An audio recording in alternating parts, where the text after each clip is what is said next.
Hi viewers, welcome to our channel. ప్రస్తుతం మనతో పాటు భరద్వాజ్ గారు సీనియర్ జర్నలిస్ట్ ఉన్నారు. వారితో ఒకసారి మాట్లాడదాం. సార్ నమస్కారం. నమస్తే అండి. శంకర్ గారి డైరెక్షన్ లో కమల్ హాసన్ గారు హీరోగా అప్పట్లో భారతీయుడు మూవీ వచ్చింది. అది బ్లాక్ బస్టర్ హిట్ అయిన విషయం మనకు తెలిసిందే. అయితే ఆ సినిమా వచ్చిన 28 సంవత్సరాల తర్వాత భారతీయుడు 2 సీక్వెల్ తీశారు సార్. మరి ఇవాళ ప్రేక్షకుల ముందుకు రావడం చూస్తున్నాం. మరి ప్రేక్షకుల్ని ఆకట్టుకోవడంలో ఈ మూవీ సక్సెస్ అయిందా లేదా, మీరు రివ్యూ ఏంటి సార్ ఈ సినిమా పట్ల? భారతీయుడికి భారతదేశం పట్ల ఏమాత్రము అవగాహన లేదు, కనీసం అధ్యయనము లేదు. అటువంటి అంటే భారతదేశం గురించి కానీ ప్రపంచ పోకడ గురించి కానీ ఏమాత్రం అవగాహన లేని ఒక వ్యక్తి చాలా అమాయకంగా చేసేటువంటి హత్యాకాండే ఈ సినిమా. అంతకుమించి ఏమీ లేదు సినిమాలో. రెండోది, ఇది అవినీతి మీద తీసినటువంటి సినిమా అనే విషయం అందరికీ తెలుసు. అది లంచగొండితనము, అవినీతి, ఇవి ప్రాతిపదికన మనం భారతీయుడు చూసాం. దాదాపు ఇది కూడా అదే కంటెంట్, అంతకుమించి ఏం లేదు. దానిలో ఉన్నటువంటి ఒక ఎమోషన్ పండిందామని దీనిలో ట్రై చేశాడు. అంటే తండ్రి కొడుకు మధ్య ఒక ఎమోషన్ ఉంటుంది దానిలో. అవినీతి పరుడైనటువంటి కొడుకుని తండ్రి ఎలా చూస్తాడు, అలాగే ప్రస్తుత సమాజంలో అవినీతి సాధారణం అయిపోయింది. ఈ తండ్రి ఈ కాలానికి తగినవాడు కాదు అని కొడుకు అనుకోవటం, కొడుకుని కంట్రోల్ చేయకుండా మనం మిగిలిన సమాజాన్ని కంట్రోల్ చేయలేము అనే ఉద్దేశంతో కొడుకుని చంపేసేదాకా వెళ్ళినటువంటి తండ్రి కథ అది. దాంట్లో ఒక ఏకసూత్రత ఉంది, ఒక కంటిన్యూస్ ఎమోషన్ ఉంది, ఒక ఫ్యామిలీ ఎమోషన్ కంటిన్యూస్గా అది నడుస్తుంది, జనాలకు రిజిస్టర్ అవుతుంది. దీనిలో చాలా విషయాలు పట్టుకొచ్చి గందరగోళపరిచాడు డైరెక్టర్ శంకర్. అంటే తండ్రుల అవినీతిని ప్రశ్నించేటువంటి పిల్లలు, చిన్న చిన్న రివర్సల్ తీసుకున్నాడు దానికి దీనికి.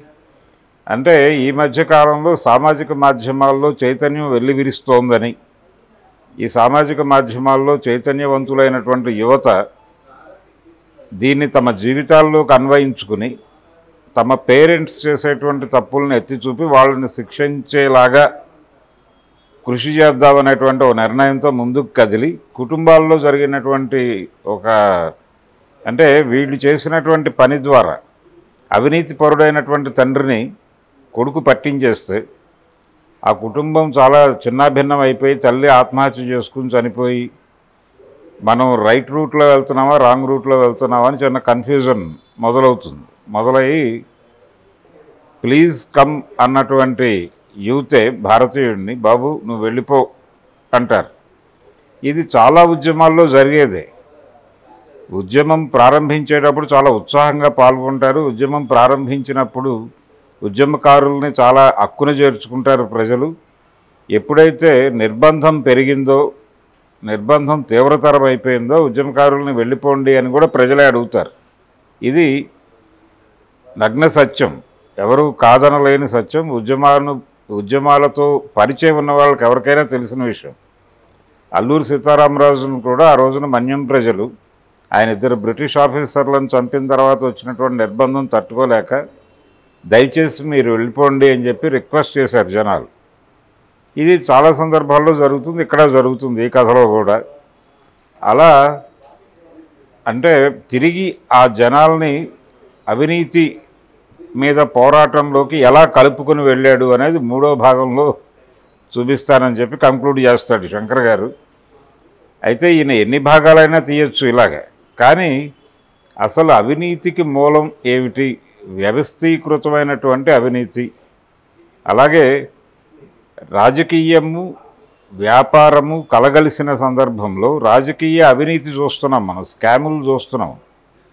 అలాగే పార్లమెంటు సభ్యులు అసెంబ్లీ సభ్యులు అమ్ముడిపోతున్నటువంటి సందర్భం చూస్తున్నాం. కాబట్టి వ్యవస్థీకృతమైనటువంటి అవినీతి, అసలు అవినీతికి వ్యాపారానికి ఉన్నటువంటి లింకు కన్జ్యూమరిజం అనేది అవినీతిని ఎలా ప్రమోట్ చేస్తుంది, ఈ మౌలిక విషయాలు ఏవీ పట్టించుకోకుండా గుడ్డెద్దు చేలోబడినట్టు లంచం తీసుకోవటమే అవినీతి అనే పాత కాన్సెప్ట్ ఏదైతే ఉందో దాన్నే నడిపాడు. నిజానికి లైజోనింగ్ అని కొత్త పదం వచ్చింది. లైజోనింగ్ అంటే అవతల వాళ్ళకి బాబు మీరు మాకు సహాయం చేస్తే మీకు ఏమి ఇవ్వమంటారో చెప్పండి అది ఇస్తామని చాలా కార్పొరేట్ కంపెనీలకు లైజానింగ్ ఆఫీసర్లు ఉంటారు. లంచం అనేది లైజానింగ్గా మారిపోయినటువంటి ప్రపంచంలో ఇంకా లంచగొండితనము, లంచము, అలాగే కూరలు తీసుకెళ్లే సంచిలో కింద కట్టలు పెట్టుకుని తీసుకెళ్లేటువంటి ఉద్యోగులు, వీటి మీద సినిమా నడిపే ప్రయత్నం చేశాడు. రెండోది, మార్కెట్ ఎకానమీలో అవినీతి ఎలా ఉంటుంది అనే విషయంలో స్పష్టత లేదు. భారతీయుడికి స్పష్టత లేదు. భారతీయుడికి స్పష్టత లేదంటే డైరెక్టర్కి అంతకంటే స్పష్టత లేదు. ఇది రెండు విధాలుగా జరగాలి. ఒకటేమో ఆయన ఈ వ్యవస్థ అంతా అవినీతిమయం అయిపోయింది కాబట్టి దీన్ని కాపాడాలి అనేటువంటి ఒక సందేశాన్ని ప్రజలకు ఇవ్వాలి అనుకుని ఉండొచ్చు. కానీ దానివల్ల ప్రయోజనం ఉండదు. మనం చూసాం ఇలాంటి డ్రామాలు. యూపీఏ రెండోసారి యూపీఏ అధికారంలోకి వచ్చినప్పుడు అవినీతి మీద చాలా పెద్ద చర్చ జరిగింది. అలాగే అవినీతి పరులను వెనక్కి లాక్కు రావాలన్నారు. విదేశాలకు పారిపోయినటువంటి మాల్యా లాంటి వాళ్ళని ఇమ్మీడియట్గా ఇక్కడ తీసుకురావాలన్నారు. అలాగే అక్కడ విదేశీ బ్యాంకుల్లో నల్లధరాన్ని దాచుకున్నటువంటి నల్ల కుబేరుల జాబితా అని చెప్పి ఒక పెద్ద లిస్ట్ అనౌన్స్ చేశారు. అన్నా హజారే గారు, కేజ్రీవాల్ వీళ్ళందరూ నిరాహార దీక్షలు కూర్చున్నారు అక్కడ జంతర్ మంతర్ దగ్గర. అవినీతి మీద పెద్ద స్థాయిలో ఉద్యమం. చంద్రబాబు నాయుడు గారు దానికి మద్దతు ప్రకటించి హడావిడి చేశాడు. ఇంత హడావిడి చేసిన తర్వాత ఏం జరిగింది అనేది చూసాం. ఏమీ జరగల, ఎవరిని తీసుకురాలేదు. ఆ నల్ల కుబేరుల జాబితా ఏమైపోయిందో ఎవరికీ తెలియదు. అంటే యూపీఏ ప్రభుత్వాన్ని భ్రష్టు పట్టించటం కోసం అవినీతి డ్రామా ఆడేసి తాము గెలిచిన తర్వాత దాన్ని తీసి తల కింద పెట్టుకుని పడుకున్నారు పాలకులు. అంటే అవినీతి అనేది ఎలా జరుగుతుంది, అసలు ఎలా ఈ కుంభకోణాలు జరుగుతాయి, ఈ డబ్బులన్నీ ఒక చోటకి ఎట్లా చేరుతాయి, వీటికి సంబంధించి పొలిటికల్ పార్టీలకు నిధులు ఎలా సమకూరుతున్నాయి, ఇలా చాలా విస్తృతమైనటువంటి సబ్జెక్టు. వ్యవస్థీకృతమైనటువంటి అవినీతి గురించి మాట్లాడాలంటే చాలా ఉంది.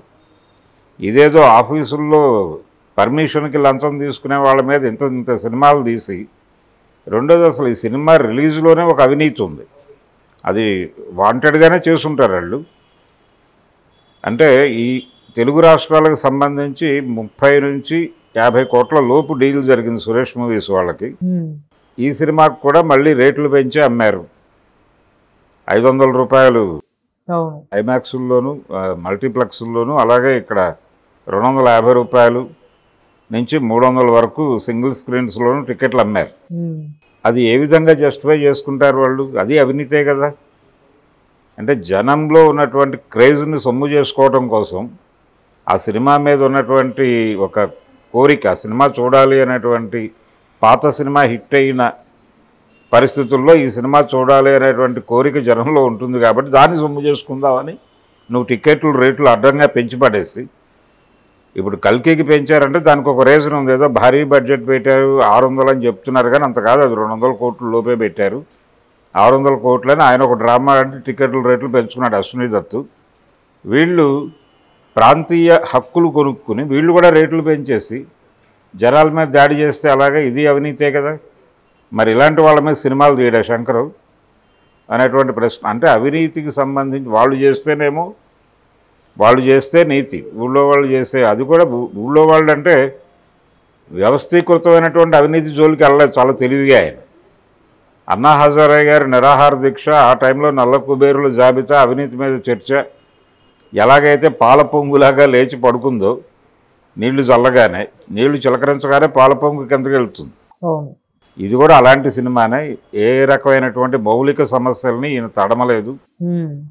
తడమకుండా అలా ఏదో సినిమా తీశాడు. చాలా వరకు జనాలకి అంటే నిరుత్సాహం కలిగించింది. ఏమిటి సినిమా, ఏం చూస్తున్నాము, ఏం జరుగుతోంది అనేది కన్ఫ్యూజన్గానే నడిచింది సినిమా అంతా. చాలా గందరగోళం ఉంది, డైలాగుల్లో గందరగోళం ఉంది, క్లారిటీ లేదు. ఈ డైరెక్టర్ గారే చాలా స్పష్టంగా అర్థమయ్యే పద్ధతిలో సినిమా తీశారు. శంకర్ భవిష్యత్తులో అంటే ఆయన మొదటి నుంచి కూడా ఏదో చిన్న సామాజిక సమస్య పట్టుకుని దాన్ని ఏదో అద్భుత రసాన్ని మేళవించి అదేదో జానపద సినిమా శైలిలో తీస్తాడు. అదే ఆయన స్టైల్. అది అయిపోయింది, దానికి రోజులు చెల్లినాయి. కాలం చెల్లిన పద్ధతి అది. అదే ఆయనకు అర్థం కావాలి. అంటే పాన్ ఇండియా సినిమా అనే ఉద్దేశంతో భారీగా తీసేస్తే గుజరాత్లో ఒక మర్డరు, పంజాబ్లో ఒక మర్డరు, ఢిల్లీలో ఒక మర్డరు పెట్టేస్తే ఇది పాన్ ఇండియా సినిమా అయిపోతుంది అనే పద్ధతిలో వెళ్ళాడు ఆయన. ప్రతి చోట తండ్రుల అవినీతిని పట్టించే పిల్లలే, ఆ పిల్లల మీద కక్ష కట్టే తల్లిదండ్రులు. దాన్ని ఇంకొంచెం లోతుగా వెళ్ళొచ్చు. నిజానికి అక్కడ వరకే కన్ఫర్మ్ అయ్యి కథనై అసలు అవినీతిని మీరు ఎలా అర్థం చేసుకుంటున్నారు అని ఆ తల్లిదండ్రులు లేకపోతే ఆ తండ్రి కొడుకును కూర్చోబెట్టి మాట్లాడే పద్ధతి, అక్కడి నుంచి వ్యవస్థను ఎస్టాబ్లిష్ చేసి ఒక అద్భుతమైనటువంటి చర్చ జరుగుతుంది. అంటే సిద్ధార్థకి సముద్రఖనికి మధ్య. నువ్వు చాలా కోరికలు కోరేవాడు చిన్నప్పటి నుంచి, సింగపూర్ నుంచి అదేదో వీడియో గేమ్స్ కావాలంటే తెప్పించాను, అవన్నీ ఊరికనే వచ్చినాయా, నేను ఎక్కడో చోట డబ్బులు పట్టుకొస్తున్నాయి కదా, నీకు డ్రైవింగ్ లైసెన్స్ ఏజ్ కూడా లేని టైంలో నీకు RX 100 కొనిపెట్టాను నేను, అవన్నీ నా స్థాయి ఉద్యోగికి సాధ్యమయ్యేవేనా అని ఒక సీన్ పెట్టాడు. బాగానే ఉంది అది. కానీ నువ్వు అవినీతి చేసి సంపాదించిన డబ్బులతో నాకు అవి కొనిపెట్టావని తెలిసి ఇప్పుడు బాధపడుతున్నాను అంటాడు ఆ కొడుకు. అంటే అవినీతి మీద చాలా అద్భుతమైన స్టడీ చేసినటువంటి వ్యక్తిగా చూపిస్తారు అతన్ని. అతను అనాల్సిన మాట కాదు అది. అంటే ఆ మాట ఏమని ఉండాలి, అతను అర్థం చేసుకునే ప్రయత్నం చేయాలి తండ్రి ఆవేదనని. అంటే కన్జ్యూమరిజం అనేది ఎలా అవినీతిని ప్రమోట్ చేస్తుంది, పిల్లల్ని ఎలా అట్రాక్ట్ చేస్తుంది మార్కెట్టు, పిల్లల నుంచి తల్లిదండ్రుల మీద ఎలా ప్రెజర్ పెడుతుంది, ఎలాంటి అవినీతి చేయిస్తుంది, కొనుగోలుదారులుగా మార్చి మనిషి రోజుకి ఇంత ఖర్చు పెట్టకపోతే కుదరదు, మార్కెట్ని సంతృప్తిపరచని మతాలని కూడా చంపేస్తుంది మార్కెట్టు అనే లెవెల్ డిస్కషన్ చేయదగ్గ సీన్ అది. దాన్ని చాలా పేలవంగా తేల్చేసి వచ్చిన డైలాగ్తో నువ్వు అవినీతి చేసిన సంపాదన అని తెలిస్తే నేను అవన్నీ ముట్టుకునేవాడిని కాదు అని 1950 నాటి సినిమాల్లో డైలాగ్ పెట్టేసి ఏం ఆలోచిస్తున్నాడు ఆయనకు? అసలు సమాజం గురించి ఏమన్నా అవగాహన ఉందా? ఆ హీరోకి ఏమైనా అవగాహన ఉందా? అందులో నటించిన నటీనటులకు ఏమైనా సమాజం పట్ల అవగాహన ఉందా అనేది చాలా దారుణమైనటువంటి పరిస్థితి భారతీయుడు. ఒక్క మాటలో చెప్పాలంటే భారతీయ సమాజం ప్రపంచ పోకడ, మార్కెట్ ఎకానమీ ఏదీ తెలియని ఒక నిరక్షర అజ్ఞాన దర్శకుడు నటుడు కలిసి జనాల డబ్బులతో చేసినటువంటి ఒక జూదం ఇది. భారతీయుడు, అంతకు మించి ఏమీ లేదు ఆ సినిమా. రేటింగ్ ఎంత ఇస్తారు సార్? అవుట్ ఆఫ్ 5 1.5 ఇవ్వచ్చు. 1.5. Thank you so much sir. Thank you.